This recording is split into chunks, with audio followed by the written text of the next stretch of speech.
तो नमस्कार साथियों, स्वागत है आपका TGT PGT art YouTube platform पे। साथियों, आज की जो क्लास हुई थी लाइव, वो नहीं हो पाई थी नेटवर्क की वजह से। तो उस क्लास को हम लोग रिकॉर्डिंग फॉर्म में देखेंगे। सबसे पहले साथियों, आज संडे है और संडे को टेस्ट होता है। जो हमने टेस्ट सीरीज प्रारंभ किया है वो संडे को होता है और आज संडे है। अभी तक 5 टेस्ट हो चुके हैं, आज 6वां टेस्ट होगा। ये 3 महीने का प्रोग्राम है जिसमें जुलाई से लेकर के सितंबर तक हम लोग टेस्ट करेंगे। शुरुआत की जो 4 टेस्ट हुए हैं वो समकालीन कलाकारों के हुए हैं और अब फुल टेस्ट हो रहे हैं, यानी कि सारे टॉपिक से।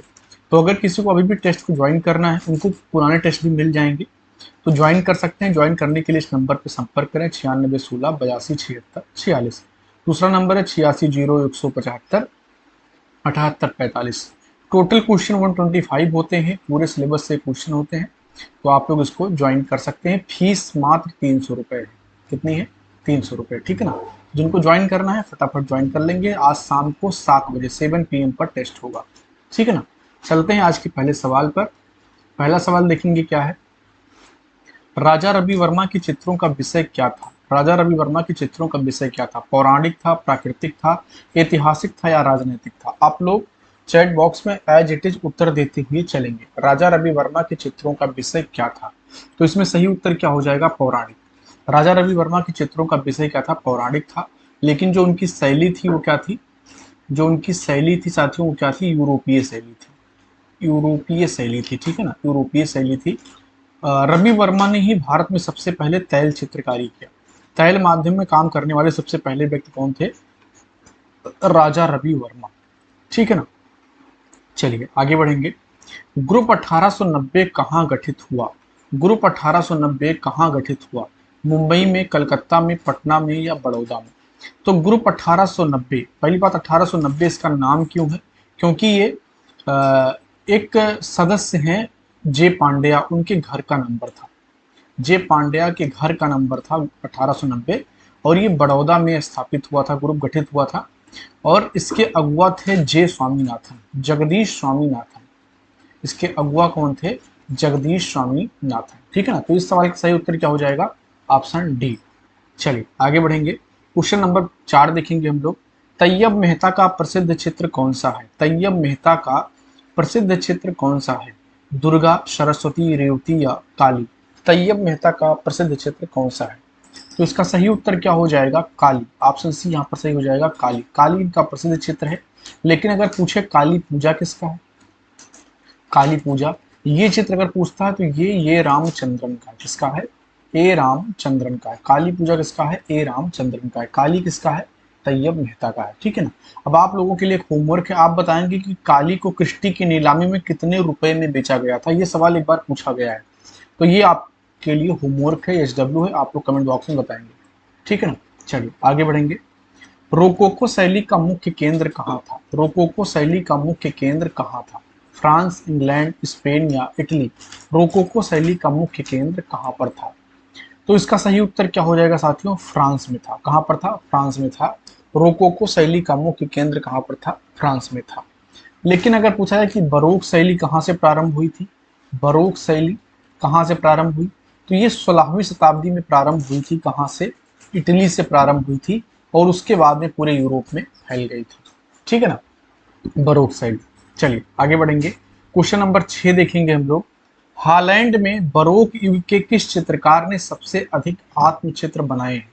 हालैंड में बरोक युग के किस चित्रकार ने सबसे अधिक आत्मचित्र बनाए हैं? वेलास्के, फ्रांसाल्स, वान आइक या रेम्ब्रा? तो सबसे ज्यादा आत्मचित्र किसने बनाया है? रेम्ब्रा ने बनाया है। ऑप्शन सी यहाँ पर सही हो जाएगा, रेम्ब्रा, ठीक है ना। चलिए आगे बढ़ेंगे। घनवाद की प्रथम कोलाज कृति है। घनवाद की प्रथम कोलाज कृति है। बेंत की कुर्सी पर वस्तु समूह, वायलिन व जलपात्र, पाइप व पिलास का वस्तु चित्र, लाल मेज पर वस्तु समूह। तो घनवाद का प्रथम कोलाज कृति क्या है, ठीक है ना। सबसे पहले घनवाद। तो घनवाद का उदय कहाँ पर हुआ साथियों? घनवाद का उदय हुआ था फ्रांस में। कब हुआ है? ये 20वीं सदी में हुआ है। कब हुआ है?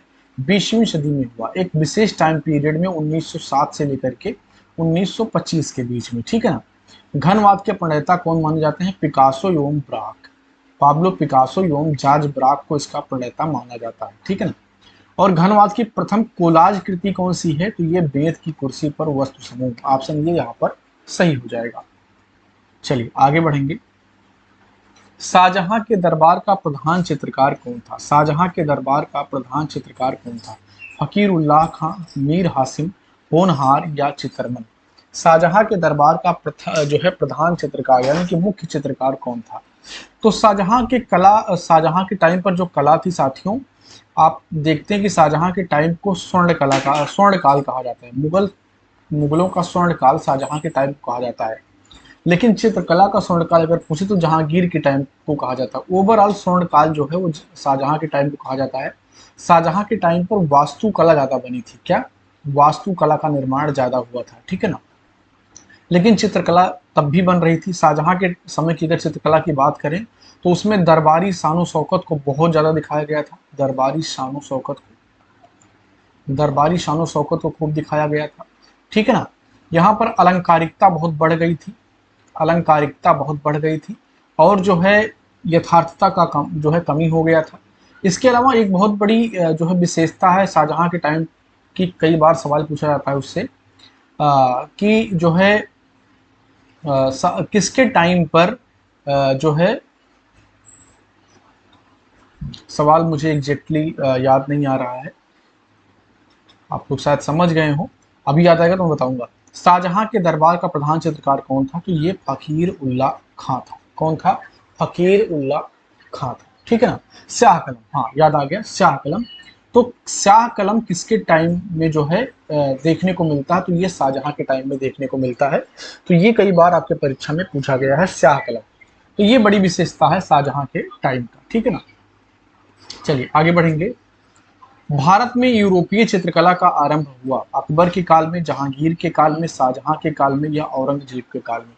तो भारत में यूरोपीय चित्रकला का आरंभ अकबर के समय में ही हो गया था। ऑप्शन ये यहाँ पर सही हो जाएगा, अकबर के समय में ही यूरोपीय चित्रकला का आरंभ हो गया था। शुरुआत में जो पुर्तगाली आए थे उन्होंने भी अपनी कला का जो है छाप भारतीय कला पर छोड़ा था। तो यूरोपीय कला का जो है चित्र जो है आरंभ जो है एक तरीके से अकबर के टाइम में शुरू हो गया था। जहांगीर के टाइम में थोड़ा बढ़ गया था, लेकिन अकबर के समय में ही यूरोपीय चित्रकला देखने को मिलती है। जो छोटे आकार के चित्र बनाए गए वो कहीं ना कहीं शुरुआत में यूरोपीय प्रभाव की वजह से जो है चित्र बनाए गए थे। तो अकबर यहाँ पर सही हो जाएगा। आगे बढ़ेंगे, क्वेश्चन नंबर 10 देखेंगे हम लोग। अकबर के समय का सर्वोत्कृष्ट चित्रकार माना जाता है बसावन को, मीर सैयद अली को, दसवंत को या अब्दुल समद को? अकबर के समय का सबसे उत्कृष्ट चित्रकार किसको माना जाता है? तो साथियों अकबर के बारे में लिखा है जो है अबुल फजल ने। किसने? अबुल फजल ने अकबरनामा में अकबर के बारे में लिखा है। एक तरीके से जो अकबर कहते थे उसको अबुल फजल लिखते थे। तो अबुल फजल ने अकबरनामा में लिखा है कि अकबर का सबसे प्रिय चित्रकार कौन था? बसावन था। कौन था? बसावन। तो बसावन सबसे उत्कृष्ट चित्रकार अकबर के समय का है। उसके बाद दसवंत का नंबर आता है। तो नंबर 1 यहाँ पर बसावन, ऑप्शन ये यहाँ पर सही हो जाएगा। अकबर के समय का सर्वोत्कृष्ट चित्रकार बसावन था। आगे बढ़ेंगे। अधिकांश मुगल चित्र हैं लघु चित्र, भित्ति चित्र, पोथी चित्र या पट चित्र? अधिकांश मुगल चित्र हैं। तो साथियों देखेंगे कि पोथी चित्रण भी मुगल काल में खूब हुआ है, विशेषकर अकबर के टाइम पर। भित्ति चित्रण भी हुआ है और सबसे ज्यादा जो बनाए गए हैं वो लघु चित्र बनाए गए हैं। तो ऑप्शन ये यहाँ पर सही हो जाएगा, लघु चित्र सबसे ज्यादा बनाए गए हैं। और मुगल जो चित्र हैं वो एक चश्म के हैं। क्या हैं? एक चश्म के चेहरे की बहुलता है, एक चश्म के चेहरे जो है ज्यादा बनाए गए हैं। और ये जो है लघु चित्र ज्यादा बनाए गए हैं, पोथी चित्र भी बनाया गया है, भित्ति भी बनाया गया है, लेकिन लघु चित्र के बारे में ज्यादा जानकारी मिलती है। ज्यादा चित्र जो है लघु चित्र ही बनाए गए हैं। चलिए आगे बढ़ेंगे, क्वेश्चन नंबर 12 देखेंगे। अनाज का खेत किस कलाकार का प्रसिद्ध चित्र है? अनाज का खेत किस कलाकार का प्रसिद्ध चित्र है? टर्नर का है, डेविड का है, गार्टिन का है या कांस्टेबल का है? सही उत्तर क्या हो जाएगा? जॉन कांस्टेबल का। किसका है? जॉन कांस्टेबल का है। ये ब्रिटिश कलाकार थे, ठीक है ना। ये ब्रिटिश कलाकार थे जॉन कांस्टेबल, उन्हीं का चित्र है अनाज का खेत, ठीक है ना। चलिए आगे बढ़ेंगे। टर्नर ने अपने दृश्य चित्र किस माध्यम में बनाए हैं? टर्नर ने अपने दृश्य चित्र किस माध्यम में बनाए हैं? तेल रंग में, जल रंग में, पेस्टल रंग में या वाश रंग में? टर्नर ने अपने दृश्य चित्र किस माध्यम में बनाए हैं? तो टर्नर ने ज्यादातर काम किया है जल रंग में, तो ऑप्शन बी यहाँ पर सही हो जाएगा, जल रंग। ठीक है ना। आप लोग कमेंट बॉक्स में टर्नर के कम से कम 2 चित्र जो है बताएंगे कि ये टर्नर का चित्र है, ये आपके लिए होमवर्क है। टर्नर के कम से कम 2 चित्र आप लोग कमेंट बॉक्स में बताएंगे। आगे बढ़ेंगे, क्वेश्चन नंबर 14 देखेंगे हम लोग। सिगरिया गुफा स्थित है, सिगरिया गुफा स्थित है श्रीलंका में, भारत में, पाकिस्तान में या बांग्लादेश में? तो सिगरिया गुफा का संबंध किससे है साथियों? सबसे पहले इसका संबंध है बौद्ध धर्म से। ठीक है ना, बौद्ध धर्म से। इसका चित्रण विधान जो है अजंता के समान है। यहाँ पर नीले रंग का प्रयोग नहीं किया गया है, बिल्कुल नहीं किया गया है। और सिगरिया कहाँ पर है? ये श्रीलंका के मटाले जिले में है। कहाँ पर है? श्रीलंका के मटाले जिले में स्थित है। तो ऑप्शन यहाँ पर ये सही हो जाएगा, श्रीलंका में है। ठीक है ना। चलिए आगे बढ़ेंगे, क्वेश्चन नंबर 15 देखेंगे हम लोग। क्वेश्चन नंबर 15 क्या है? पटना शैली के चित्रकारों को सर्वप्रथम किसका संरक्षण प्राप्त हुआ? तो पटना शैली एक बाजारी शैली है। क्या है? बाजारी शैली है। मुगल दरबार से भागे हुए बहुत सारे कलाकारों ने आकर के ही पटना शैली का विकास किया था। ठीक है ना। पटना शैली के आगे बढ़ने के पीछे किसका हाथ था? बिहार के राजाओं का नहीं, मिथिला के राजाओं का नहीं, अंग्रेजी शासकों का नहीं, अंग्रेजी अधिकारियों का। जो स्थानीय अंग्रेजी अधिकारी थे उन्होंने इसको प्रोत्साहित किया और उन्होंने अपने बहुत सारे पोर्ट्रेट बनवाए। ठीक है ना। और वो लोग इसको सीधे परचेज करते थे, एक तरीके से केवल ये चित्र बनाए जाते थे बेचने के उद्देश्य से, इसीलिए इसको बाजारी शैली भी कहा जाता है। ठीक है ना। ईश्वरी प्रसाद जो है, ईश्वरी प्रसाद इसके बहुत बड़े कलाकार थे पटना शैली की, आप लोग इसको ध्यान रखेंगे। ठीक है ना। आगे बढ़ेंगे हम लोग, क्वेश्चन नंबर 16 देखेंगे। छदंत जातक की कथा का वर्णन है गुफा संख्या 1 में, गुफा संख्या 10 में, गुफा संख्या 3 में, गुफा संख्या 9 में। तो अजंता में जातक कथाओं का जो वर्णन है वो लगभग 547 जातक कथाओं का वर्णन देखने को अजंता में मिलता है। कितने? लगभग 547 जातक कथाओं का वर्णन देखने को मिलता है। जातक कथाएं क्या है? जातक कथाएं जो हैं बुद्ध के पूर्व जन्म की कथाएं, बुद्ध के पूर्व जन्म की कथा है, जन्म की कथा है। जातक कथा क्या है? बुद्ध के पूर्व जन्म की कथा है। ठीक है ना। तो इसलिए जातक कथा का वर्णन, छदंत जातक का वर्णन कहां पर देखने को मिलता है? तो गुफा संख्या 10 में देखने को मिलता है। ऑप्शन बी यहां पर सही हो जाएगा, गुफा संख्या 10 में। ठीक है ना। चलिए आगे बढ़ेंगे, निम्न में से सबसे सॉफ्ट लिड वाली पेंसिल है, निम्न में सबसे सॉफ्ट लिड मुलायम नोक वाली पेंसिल कौन सी है? HB, 2B, 9B या 4B? साथियों पेंसिल में अगर H की मात्रा अधिक है तो वो ज्यादा कठोर होगा, ज्यादा हार्ड होगा। अगर B की मात्रा अधिक है तो ज्यादा सॉफ्ट होगा या ज्यादा मुलायम होगा। ठीक है ना।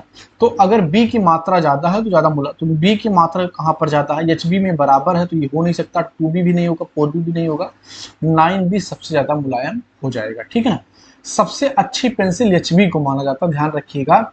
सबसे अच्छी जो पेंसिल होती है, सबसे अच्छी पेंसिल वो HB को माना जाता है, HB को। ठीक है ना, याद रखिएगा आप। ठीक है। चलिए आगे बढ़ेंगे, क्वेश्चन नंबर 8 देखेंगे हम लोग। रेखावली ग्रंथ किसने लिखा है? रेखावली ग्रंथ किसने लिखा है? प्रोफेसर रामचंद्र शुक्ल, विश्वनाथ खन्ना, अशोक भौतिक या अशोक वाजपेयी? रेखावली ग्रंथ किसने लिखा है? सही उत्तर क्या हो जाएगा? प्रोफेसर रामचंद्र शुक्ल। ऑप्शन ये यहाँ पर सही हो जाएगा, रामचंद्र शुक्ल। आगे बढ़ेंगे, राजस्थान के इतिहास का प्रणेता किसे कहा जाता है? राजस्थान के इतिहास का प्रणेता किसे कहा जाता है? कर्नल टाड को, जदुनाथ सरकार को, कनिंघम को या विलियम जोन्स को? राजस्थान का मतलब क्या होता है? राजाओं के रहने का स्थान, राजाओं के रहने का स्थान राजस्थान कहलाता है।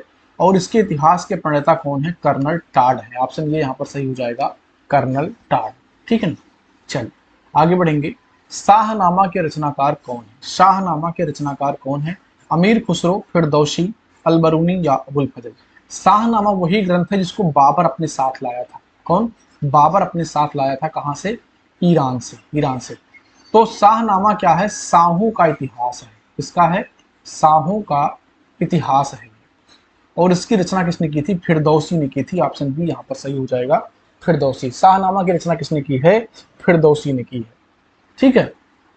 चलिए आगे बढ़ेंगे, यूनान में प्रथम ओलंपिक खेलों का आरंभ हुआ था। यूनान में प्रथम ओलंपिक खेलों का आरंभ हुआ था 480 ईसा पूर्व, 490 ईसा पूर्व, 776 ईसा पूर्व या 980 ईसा पूर्व। वर्तमान में ओलंपिक खेल हो ही रहा है, आप लोग देख रहे हैं कि इस समय पेरिस में ओलंपिक खेल हो रहा है। भारत ने कुल 6 मेडल वहां पर जीते हैं, अब आगे जीतने की संभावना नहीं है। भारत कांस्य और रजत पदक जीता है, स्वर्ण पदक एक भी इस बार नहीं जीत पाया है। तो यूनान में प्रथम ओलंपिक खेल आरंभ हुआ था 776 ईसा पूर्व में। कब? 776 ईसा पूर्व में, ठीक है ना। चलिए आगे बढ़ेंगे। ओल्ड टेस्टामेंट किस धार्मिक संप्रदाय का प्रमुख ग्रंथ है? ओल्ड टेस्टामेंट किस धार्मिक संप्रदाय का प्रमुख ग्रंथ है? ईसाई धर्म का, यहूदी धर्म का, सूफी धर्म का या इस्लाम धर्म का? ये सवाल हमने कई बार आपको कराया है, सबको इसका उत्तर पता होगा, तो सभी लोग इसका सही उत्तर बताएंगे। एचडब्ल्यू में छोड़ देता हूं, सभी लोग इसका आंसर कमेंट बॉक्स में बताएंगे। आगे बढ़ेंगे हम लोग। मुगल शैली में विश्व प्रसिद्ध चित्र बैलगाड़ी का चित्रण किसने किया था? मुगल शैली में विश्व प्रसिद्ध चित्र बैलगाड़ी का चित्रण किसने किया था? दसवंत ने, मनोहर ने, मंसूर ने या अबुल हसन ने? बैलगाड़ी के चित्र के लिए 1000 मुद्राओं का इनाम मिला था। किसको मिला था? दिया था जहांगीर ने। किसने? जहांगीर ने। जहांगीर नामा में या तुजु के जहांगीर में इसका जिक्र भी है। जहांगीर नामा में इसका जिक्र भी किया गया है। तो ये बनाया था किसने? अबुल हसन ने। ऑप्शन डी यहाँ पर सही हो जाएगा, अबुल हसन। जहांगीर का सबसे प्रिय चित्रकार था अबुल हसन, ठीक है ना। नादिर उज्जमा की उपाधि इसको दिया गया था। नादिर उज्जमा, नादिर उज्जमा की उपाधि इसको जहांगीर द्वारा दिया गया था अबुल हसन, ठीक है ना। चलो आगे बढ़ेंगे। Question number 24। माइकल जैक्सन संबंधित है। माइकल जैक्सन संबंधित है बैले नृत्य से, पियानो वादन से, पॉप संगीत से या लोक गायन से? माइकल जैक्सन संबंधित है बैले नृत्य, पियानो वादन, लोक गायन या पॉप संगीत? तो माइकल जैक्सन गायक था और नृत्य भी करता था, नृत्यकार भी था, ठीक है ना, नृत्यकार भी था। तो बैले नृत्य तो लड़कियां करती हैं, ये नहीं होगा। पियानो भी नहीं, लोक गायन भी नहीं, पॉप संगीत यहाँ पर ऑप्शन सी सही हो जाएगा। पॉप संगीत का जो है पॉप गाना गाता था और इसके अलावा जो है नृत्य करता था, तो ऑप्शन सी यहाँ पर सही हो जाएगा। माइकल जैक्सन पॉप संगीत से जुड़ा हुआ है। आगे बढ़ेंगे। इकेबाना जापानी कला है। इकेबाना जापानी कला है। पुष्प सज्जा है, गृह सज्जा है, पुस्तक सज्जा है या वस्त्र सज्जा है? इकेबाना जापानी कला क्या है? पुष्प सज्जा, गृह सज्जा, वस्त्र सज्जा या पुस्तक सज्जा? सही उत्तर क्या हो जाएगा? पुष्प सज्जा। ऑप्शन ये यहाँ पर सही हो जाएगा, पुष्प सज्जा। इकेबाना एक जापानी कला है और ये पुष्प सज्जा है। आगे बढ़ेंगे। क्वेश्चन नंबर 26 देखेंगे हम लोग। रंगोली भारत के किस क्षेत्र की प्रमुख लोक कला है? तो लोक कला जिसको अंग्रेजी में फोक आर्ट कहा जाता है, ठीक है ना। ये आदिम कला यानी कि आदमी के कला के इतिहास के प्रारंभ होने से लेकर के ही ये कला प्रारंभ हो जाती है। तो लोक कला का प्रारंभ जो है प्रागैतिहासिक काल से ही माना जाता है। प्रागैतिहासिक काल से ही माना जाता है लोक कला का प्रारंभ। भारत में बहुत सारी लोक कलाएं देखने को मिलती हैं, ठीक है ना। तो रंगोली जो लोक कला है ये जमीन पर बनाई जाती है। किस पर? जमीन पर बनाई जाती है और ये महाराष्ट्र की लोक कला है। ऑप्शन बी यहाँ पर सही हो जाएगा, महाराष्ट्र, ठीक है ना। रंगोली कहाँ की लोक कला है? ये महाराष्ट्र की लोक कला है। ऑप्शन बी यहाँ पर सही हो जाएगा। आगे बढ़ेंगे। Question number 27। मगध की प्रथम राजधानी थी। मगध की प्रथम राजधानी थी पाटलिपुत्र, वैशाली, चंपा या गिरब्रिज या राजगृह? मगध की प्रथम राजधानी क्या थी साथियों? राजगृह या गिरब्रिज थी। ये कहां पर है? ये वर्तमान में बिहार में स्थित है। कहां पर? बिहार में स्थित है। तो ऑप्शन सी यहाँ पर सही हो जाएगा, गिरब्रज या राजगृह। आगे बढ़ेंगे। क्वेश्चन नंबर 28 देखेंगे। भारतीय संगीत का आदि ग्रंथ कहा जाता है। भारतीय संगीत का आदि ग्रंथ कहा जाता है। ऋग्वेद को, सामवेद को, अथर्ववेद को या यजुर्वेद को?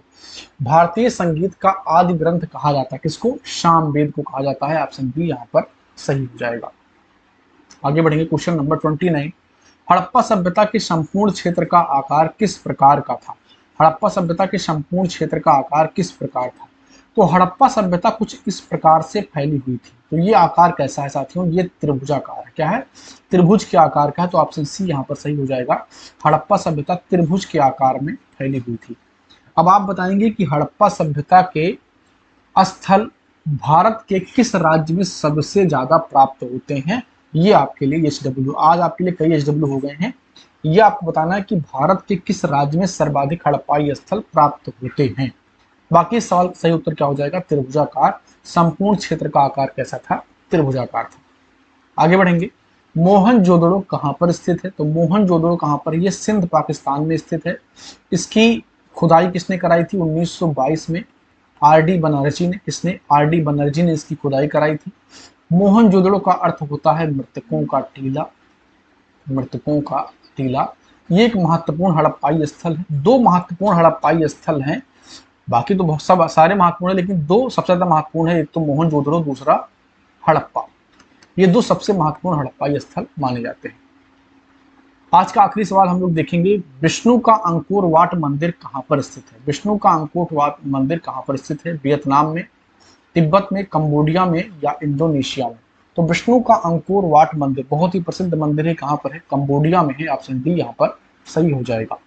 तो इस प्रकार साथियों हमने आज के 30 सवाल कर लिए और मुझे उम्मीद है कि सारे सवाल आपको आते रहे होंगे और आप लोगों ने इसका आंसर भी किया होगा। जितने भी मैंने एचडब्ल्यू 3-4 सवालों में आपको दिए हैं वो भी आप लोग कमेंट बॉक्स में जरूर बताइएगा, लाइक कर दीजिएगा। नए अगर जुड़े हैं चैनल पर, चैनल को सब्सक्राइब करके बेल आइकन को प्रेस करेंगे। बाकी आज जो है छठा टेस्ट होने वाला है। जिन भी साथियों को टेस्ट ज्वाइन करना संपर्क कर सकते हैं 9616827646 पर। दूसरा नंबर है 860175 नोट्स लेना है, थ्योरी नोट्स लेना है, क्वेश्चन बुकलेट लेना है या आपको पेड कोर्स ज्वाइन करना, सबके लिए आपको यही नंबर, यहीं पर आपको कांटेक्ट करना है। मिलते हैं अगली क्लास में। बहुत बहुत धन्यवाद।